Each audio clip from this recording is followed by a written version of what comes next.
کہ do you think کہ زندگی واقعی اتنی مشکل ہے؟ بالکل. اصل میں دنیا کی سب سے جو غیر یقینی چیز ہے نا وہ زندگی ہے، اور سب سے یقینی چیز موت ہے. تو زندگی میں نا وہ ارادے ٹوٹتے ہیں اور آہستہ آہستہ غم آتے ہیں، اور آپ کو پتہ چلتا ہے کہ ٹھہرنا مشکل ہی ہے. لیکن جو اللہ کے ساتھ رجوع کر لیتے ہیں ان کو یہ بات سمجھ لگتی ہے کہ جانا تو ہم نے ہے، لیکن جانے سے پہلے کچھ کام تو کرنے ہیں نا. تو وہ جو کام میں مصروف عمل، ابھی ہم بات کر رہے تھے کہ جو اللہ کے کام کر رہا ہے، جو مصروف ہے، تو پھر وہ ان چیزوں کو اپنے اوپر، اس غم کو اپنے اوپر حاوی نہیں ہونے دیتا. حضرت واصف رحمۃ اللہ ایک شعر پڑھا کرتے تھے کہ غم بھی گزشتنی ہے، خوشی بھی گزشتنی، کر غم کو اختیار کے گزرے تو غم نہ ہو. تو یعنی کہ غم کو قبول کرنا ہے، اس کو ریڈ کرنا ہے، اور اس میں نا بڑا لیسن ہے. صحیح بات. تو یہ اللہ تعالیٰ ہماری برداشت، سب سے بڑی قوت برداشت ہے. بالکل صحیح. تو ہماری یہ برداشت بڑھانے کے لیے اللہ تعالیٰ غم بھیجتا ہے. صحیح. اور آہستہ آہستہ صبر کے ذریعے، نماز کے ذریعے انسان جو ہے نا اس مشکل سے نکل آتا ہے. کیونکہ اللہ کا وعدہ ہے کہ ہر سختی کے ساتھ آسانی ہے. تو سختی کے بعد آسانی ہے. اور اکثر لوگ جو نا امید ہو جاتے ہیں نا، تو اللہ کی رحمت سے نا امید ہونا اصل میں اپنے مستقبل سے نا امید ہونا ہے. تو جب آپ اللہ سے پر امید رہتے ہو، ہوپ فل رہتے ہو، تو پھر وہ دن خیر سے گزر جاتے ہیں. کیا بات. وسیم بھائی، اگر ہم دنیا پہ نظر دوڑائیں، ایسے غم ہے نا، یعنی لوگوں کی جب سٹوریز سنتے ہیں اور اوور آل ورلڈ میں دیکھ لیں آپ، اور جو ہسٹری میں پاسٹ میں ہوا ہے، مطلب ایسے غم آپ کو نظر آئیں گے نا کہ انسان رو پڑتا ہے کہ یار واقعی دنیا میں بڑا غم ہے. لیکن اگر ہم یہیں پہ رک جائیں نا کہ بس دنیا میں بڑا غم ہے، زندگی بہت مشکل ہے، تو پھر تو ہوپ لیسنس ہے، پھر تو جو ہے نا وہ ایک ڈارکنس ہے، ایک اندھیرا ہے. دیٹس وائی آئی سے ٹو پیپل کہ دیکھو جو ایتھیزم ہے وہ یہیں پہ رک جاتا ہے. بالکل. وہ کہتا ہے کہ بس we are all here and we are doomed, اور بس ٹھیک ہے، سفرنگ بھی ہے، کیوس بھی ہے، ڈارکنیس بھی ہے، اب کیا کر سکتے ہیں. بٹ جب تک اسلام ہمارے پاس ہے نا وسیم بھائی، دیکھیں اللہ سبحانہ و تعالیٰ نے پہلے ہی ہمیں بتا دیا، جیسے آپ نے کہا نا ایکسیپٹنس. بالکل. اللہ نے ہمیں ایکسیپٹنس دلائی ہے کہ دیکھو اس کو ایکسیپٹ کرو کہ یہ دنیا ایک مشکل کی جگہ ہوگی، یہاں تمہیں مشقت کرنی ہوگی، اسٹرگل کرنی ہوگی. وی ول ٹیسٹ یو. ہم دیکھیں گے تم میں سے کون ایمان والا ہے. کبھی بھوک سے، کبھی خوف سے، کبھی خوف کا انفیکٹ ذکر ہے کہ خوف سے ٹیسٹ کریں گے. آئی تھنک انگزائٹی میں خوف کا ایلیمنٹ کافی جو ہے وہ ہیوی حاوی ہوتا ہے. پھر لاس آف لائف سے تمہیں ٹیسٹ کریں گے، لاس آف فروٹ سے تمہیں ٹیسٹ کریں گے. لیکن وہ بشر الصابرین. اور دیکھیں اللہ نے پورا طریقہ بتایا ہے کہ دیکھو نا امید نہیں ہونا ہے. اگر یہ پرابلمز آ جاتے ہیں تو پھر اللہ طریقہ بھی بتا رہا ہے کہ تم نے ہوپ کیسے پکڑنا ہے. جیسے آپ نے کہا کہ نماز ہے، پھر صبر ہے. تو how amazing is the philosophy of our religion. بالکل سبحان اللہ. اور جو ایتھیسٹ سے جو نہ ماننے والا ہے، وہ میں اس کو یہی بولوں گا کہ وہ بیچارہ اللہ کی نعمتیں بھی استعمال کرتا ہے اور اللہ کو مانتا بھی نہیں ہے. سبحان. ٹھیک ہے نا. تو تحقیق جو ہے نا وہ آپ کو بعد میں وہاں پہ پہنچائے گی جہاں تسلیم پہنچائے گی آپ کو پہلے.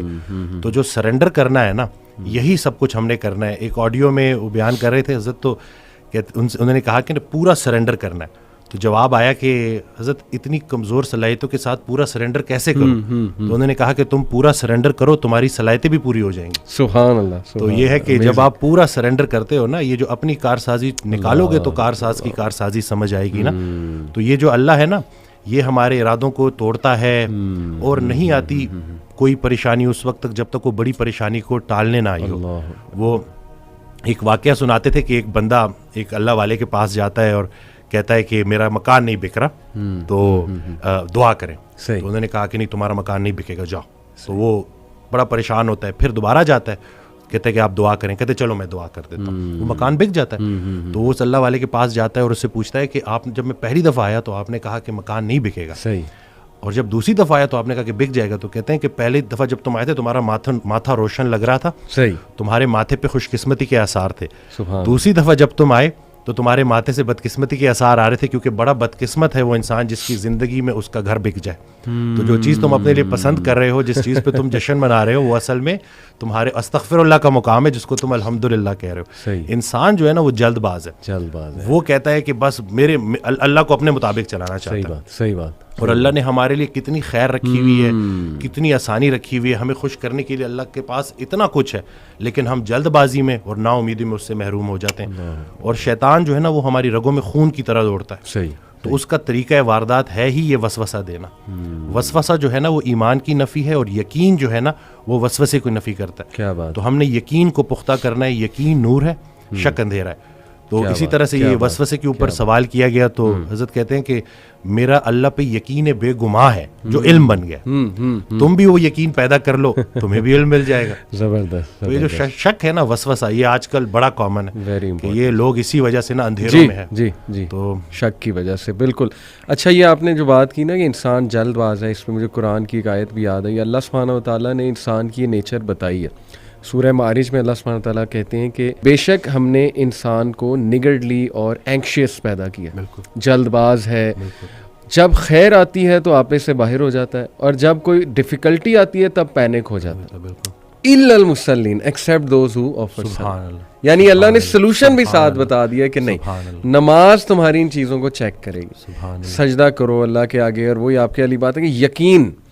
اور میں تو سمجھتا ہوں وسیم بھائی کہ ہماری زندگی میں جتنے بھی مسائل آتے ہیں نا, وہ اللہ کی ذات پہ یقین دلانے کے لیے تو آتے ہیں کہ دیکھیں ہمارے ہاتھ میں تو ہے ہی کچھ نہیں. انسان پہ کبھی کبھی ایسا کوئی پرابلم آ جاتا ہے اس نے ایکسپیکٹ بھی نہیں کیا ہوتا.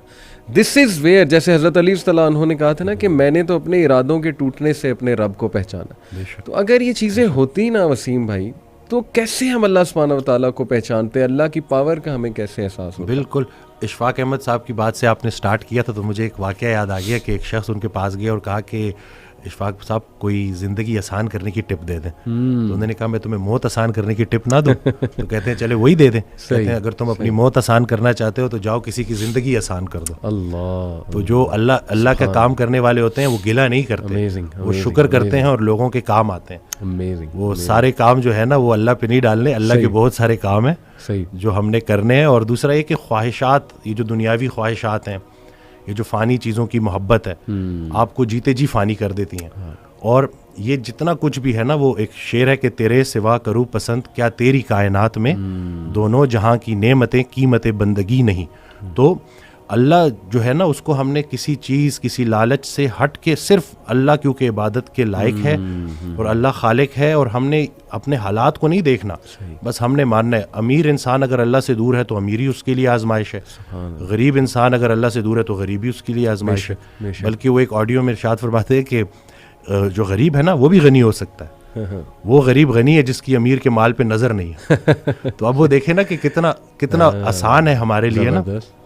لیکن یہی ہے کہ اس کو پریکٹس کرنا, اور پھر یہی ہے کہ جو کامیابی کا ہم نے جو ایک معیار رکھ دیا وہ صرف یہی ہے کہ بینک بیلنس اور یہی سب کچھ. تو انسان بھی بیچارہ نا بڑے بڑے گھر بناتا ہے اور سوتا اسی ایک چھوٹی سی تنگ سی جگہ پہ ہے, بستر پہ, جتنی اس نے قبر میں سونا ہے. صحیح بات. اور یہ ہے کہ وہ حضرت کہتے ہیں کہ جو چیزیں تم نے اپنے مرنے کے بعد ویسی چھوڑ جانی اس کو اپنی زندگی میں کیوں نہ چھوڑ دو.